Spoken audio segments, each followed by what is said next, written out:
ఇప్పుడు మనం చూడబోతున్న అత్యద్భుతమైన ఆలయం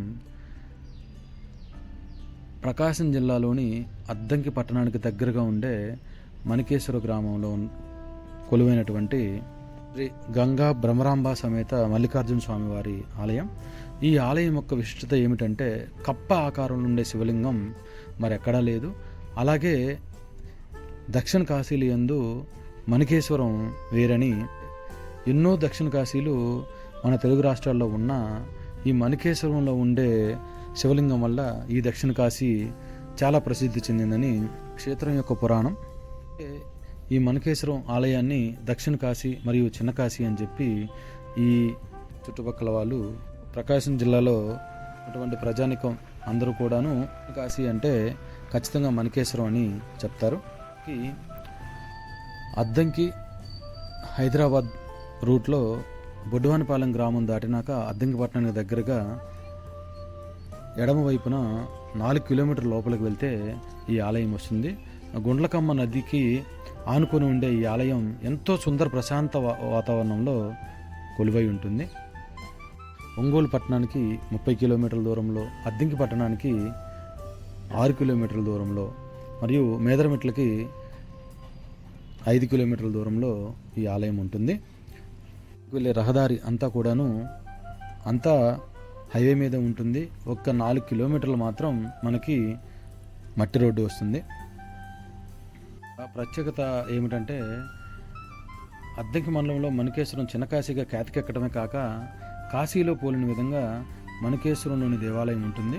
ఈ చుట్టుపక్కల పరిసర ప్రాంతాలు కూడా అలాగే ఉంటాయి. అందుకనే ఈ ఆలయాన్ని చిన్న కాశీగా పిలుస్తున్నారు.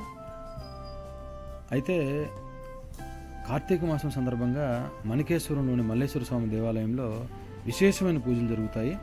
కాశీలో గంగా నది తూర్పు నుంచి పడమరకు ప్రవహించిన విధంగా మణికేశ్వరంలోని మల్లేశ్వర స్వామి దేవాలయం వద్ద గుండ్లకమ్మ నది తూర్పు నుంచి పడమరకు ప్రవహిస్తుంది.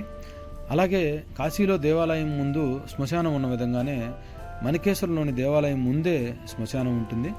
కాశీలో మాత్రమే కనిపించే బూరుగు చెట్టు పోలిన వృక్షం మణికేశ్వరం దేవాలయం వద్ద ఉండగా మొన్న లైలా తుఫాను సమయంలో నీటి ఉరకకు ఎండిపోయింది. అన్ని రకాలుగా కూడాను కాశీలో ఉన్న దేవాలయం వద్ద విధంగా ఎలా ఉంటుందో మణికేశ్వరంలో అలాగే ఉండటంతో చిన్న కాశీగా మరియు దక్షిణ కాశీగా ఈ ఆలయం ఖ్యాతికెక్కింది.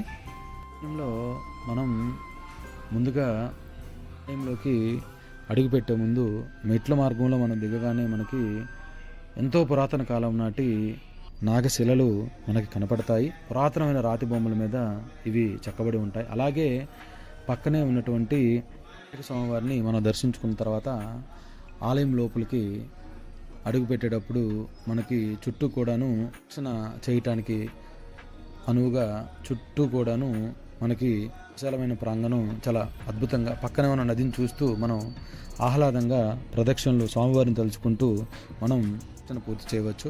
అలాగే ఆలయంలోకి అడుగు పెట్టిన తర్వాత మనకి స్ట్రైట్గా ఆలయంలోకి అడుగు పెట్టక మునిపే మనం ఆలయం లోపల కొలువైనటువంటి చిన్న చిన్న కాలం నాటి విగ్రహాలని మనం గమనించవచ్చు. అలాగే స్వామివారి దర్శనం మనకి ఎంతో అద్భుతంగా ఉంటుంది. ఎందుకంటే చిన్న శివలింగం, ఆ శివలింగం కూడా కప్ప ఆకారంలో మనకి ఉంటుంది. స్వామివారి దర్శన భాగ్యం ఈ కార్తీక మాసంలో మనకెంతో పుణ్యదాయకం. అలాగే స్వామివారి పూర్తయిన తర్వాత పక్కనే కొలినటువంటి అమ్మవారి దర్శనం కూడా మనకి ఎంతో ఆహ్లాదాన్ని మరియు భక్తి పారవస్యాన్ని మనకి కురుస్తుంది. ఇలా మనం ప్రధాన ఆలయానికి కొంచెం ముందు మెట్ల మార్గం ఆలయానికి రాకమునిపే ఉండే శ్రీ త్రిపుర సుందరీదేవి అమ్మవారి ఆలయం కూడా మనకి చాలా అద్భుతంగా అనిపిస్తుంది. చుట్టూ పొలాల మధ్యలో ఒక పక్కన నదీ ప్రవాహం గుండ్లకమ్మ నది, అలాగే పల్లెటూరు వాతావరణంలో ఈ దక్షిణ కాశీ ఆలయం ఎంతో అద్భుతంగా ఉంటుంది. కార్తీక మాసంలో ఈ ఆలయం అద్దంకి చుట్టుపక్కల వారికి ఆలయానికి దగ్గరగా ఉండే వాళ్ళందరూ కూడాను ఈ వేల సంఖ్యలో భక్తులు, ముఖ్యంగా కార్తీక సోమవారాలు, కార్తీక పౌర్ణమి రోజునైతే ఇంక మనం చెప్పాల్సిన అవసరం లేదు.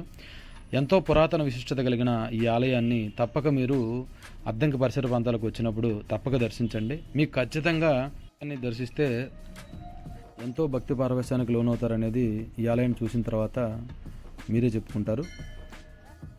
అద్దంకి చుట్టుపక్కలకి వచ్చినప్పుడు ఖచ్చితంగా ఎలానైతే దర్శించండి. ఈ వీడియో మీకు నచ్చిందని ఆశిస్తున్నాను.